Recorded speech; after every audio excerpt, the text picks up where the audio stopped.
When the market drops hard, most people end up selling the exact things they should be holding.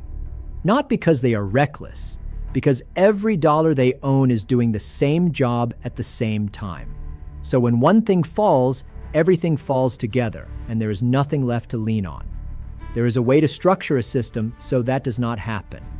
It is a framework, not advice, and nothing here is guaranteed, but by the end, you will see your whole setup differently. 5 function slots. That is the whole framework. I will show you what each one does and where the resilience actually comes from when volatility spikes. The specific platform by slot mapping lives in the community. Link below. Education, not advice. We are not financial advisors, and it is worth verifying anything before you act. Picture everything you own in one place, doing one job. On a calm day, it looks fine, but a system with one job has one point of failure. When volatility hits, there is no second layer to absorb it, so you are forced to sell at the worst possible moment.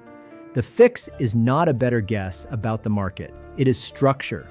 A redundancy-first system spreads capital across 5 slots, each with a different job: the on-ramp, where money enters the system; the cash layer, what stays liquid and calm; the yield venue, where idle cash earns while it waits; the redundancy anchor, the slot built to hold when everything else is shaking; the growth layer, the part you are willing to let ride. Each slot has one job. Because their jobs are different, they do not all fall at the same time. Let me slow down on each slot because the job is the whole point. The on-ramp is just the door. Its only job is to get money into the system cleanly and predictably, nothing more. The cash layer is your shock absorber for normal life. Its job is to be boring and instantly available, so a surprise never forces a decision somewhere else. The yield venue is where money waits with a purpose. Its job is to keep idle cash from sitting dead while staying calm enough that you are not white-knuckling it. The redundancy anchor is the quiet backbone. Its only job is to still be standing when everything else is shaking, which is exactly why it tends to be the least exciting thing you own. And the growth layer is the engine. Its job is to take real risk for real upside, which it can only do safely because the other 4 slots are underneath it. 5 jobs. Not 5 guesses about the market. Here's the part most people get backwards. They think resilience comes from the growth layer, picking the right winners. It does not. It comes from the redundancy anchor.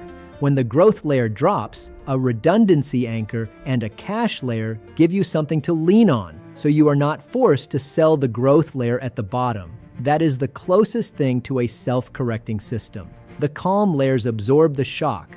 The structure holds its shape, and you make decisions on your timeline instead of the markets, framed as ranges, not promises. Historically, the calm slots move very differently from the growth slot, and that difference is the whole point. Conditions change weekly, so verify before acting. Notice what this is not. It is not predicting the next crash. It is not picking the winner before everyone else. It is not moving your money around based on a feeling or a headline. Every one of those depends on being right at the exact moment, over and over. A redundancy-first system does the opposite. It is built so you do not have to be right about timing, because the structure carries you whether you called it or not. Now you might be thinking this is just diversification. It is not, and the difference matters. Diversification usually means spreading money across a lot of different holdings and hoping they do not all move together. A redundancy-first system is not about owning more things. It is about giving each slot a different job. One slot's job is to stay calm. Another's job is to grow. Another's job is to be there when everything else is not. You can own very few things and still be resilient. If each one is doing a job, the others are not. Diversification asks what to own. This framework asks what job each piece needs to do. Here is how that plays out when the market actually drops. The growth layer falls the way growth assets tend to in a downturn. But the cash layer does not move, so your day-to-day is untouched. The redundancy anchor holds its ground because that is the only thing it was ever built to do. So instead of selling the growth layer at the bottom to cover a surprise, You pull from the calm slots and let the growth layer recover on its own clock. Nothing here is guaranteed, and past behavior is not a promise. But that is the shape of a system that does not force your hand at the worst possible moment. And this is not only about market crashes. Most of the time, the thing that breaks a setup is smaller and closer to home. A surprise bill, a slow month, a sudden opportunity you want to move on. In a single job setup, all of those force you to sell something at a bad time. In a redundancy-first system, the cash layer and the anchor are exactly what absorb those moments. So the growth layer does not get touched for a problem it was never meant to solve. And here is where most setups quietly break. People build the growth layer first and treat everything else as leftover.